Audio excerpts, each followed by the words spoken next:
हमें लगता है कि गुजरात के लोग हमेशा से ही जिम्मेवार होते हैं और रिटायरमेंट के बाद जिम्मेवारी और बढ़ जाती है। हम उत्तर प्रदेश के लोग थोड़ा सा आलसी होते हैं, रिटायरमेंट का इंतजार करते हैं काम न करना पड़े, लेकिन गुजरात के लोग अनावरत काम करते रहते हैं। बड़ा अच्छा लग रहा है इस परिवार में आकर के मुझे, और गलत हाथ में माइक दे दिया, मैं बोलने वाला हूँ बहुत। यहाँ पे समय की लिमिट नहीं है तुम्हारे, समय है पूरा। समय है तो मैं बोलना चाहता हूँ।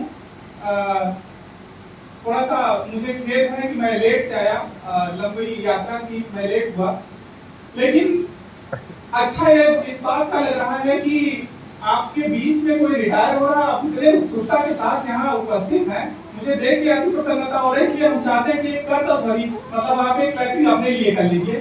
और यहाँ पे परिवार के सदस्यों के बीच आकर के मुझे इतना उत्सुकता हो रही है, शायद मैं अपनी बातें थोड़ी देर से शुरू करूं, क्योंकि उत्सुकता इतनी ज्यादा है, लोगों को पहचान नहीं पा रहा हूं। मुझे थोड़ा सा पहचान करने का 10 मिनट समय मिला होता तो मैं और अच्छा बोलता, लेकिन मुझे पहले ही माइक दे दिया गया। भाई साहब, आपका काम बहुत अच्छा है, आप एक बार हमारे लोगों का भी फोटो ले लो। आप किनारे मत बैठो, क्योंकि लग रहा है कि कोई है नहीं। एक तो मुस्कुराते हुए चेहरे को जो है अपने फोटो में कैद करिए, फिर हम अपनी बात करते हैं।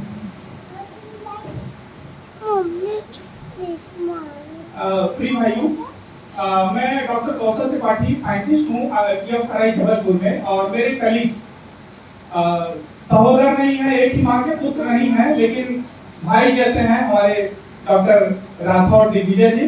उनकी माता है तो हमारी भी माता है, जिनका रिटायरमेंट है, और उनके निमित्त आप लोग यहाँ पे उपस्थित हैं जिनका रिटायरमेंट है। कहते हैं सेवानिवृत्ति ऐसी होती है कि व्यक्ति सेवा से निवृत्त हो जाता है, लेकिन ये बात गलत है।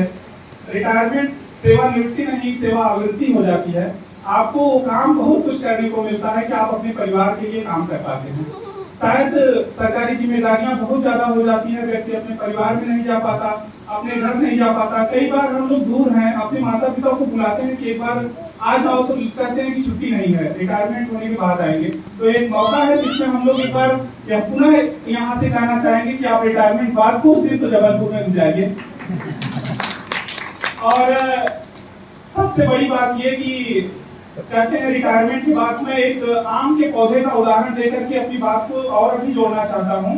एक बार मैं अपने उत्तर प्रदेश में अपने कुल से ब्राह्मण हूँ, तो एक बार मुझसे पूछा गया कि आप लोग जब गृह प्रवेश करते हैं या कोई ऐसा नवाचार प्रोग्राम करते हैं तो आम की पत्तियां क्यों लगाते हैं, आम की पत्तियों का लड़ियां क्यों बनाते हैं, फूल का यूज क्यों करते हैं। तो फूल का तो सब जानते हैं, लेकिन आम के बारे में बताना चाहता हूँ कि अपने इस रीजन में, इंडिया की अगर बात करें, जिसमें 28-29 राज्य हैं, उसमें आम एक ऐसा पौधा है जिसकी पत्तियां तब झड़ती हैं जब नई पत्तियां आ जाती हैं।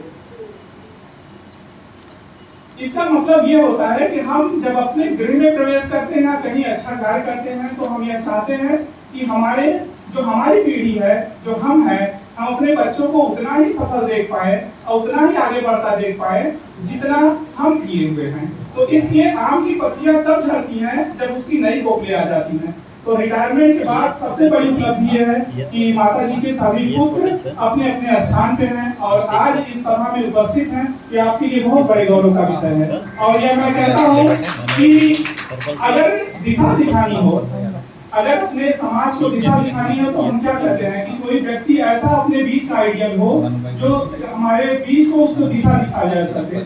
मैं आपको आश्वस्त करना चाहता हूँ, माता जी का नाम हिंदू बहन है, इनके पुत्र दिग्विजय राठौर में वो ताकत है, वो शक्ति है कि पूरे इंडिया के फॉरेस्ट्री सेक्टर में वो काम कर रहे हैं। इसके लिए मैं जबलपुर से नहीं, पूरे इंडिया की ओर से कहना चाहता हूँ कि उनके ऊपर वो सामर्थ्य है, उनकी ये मजबूत भुजाएं जो है भारत के जंगलों को अपने कंधों पे रख के चलने वाले व्यक्ति हैं, और उनके साथ मुझे काम करने का मौका मिला, मुझे अति प्रसन्नता है।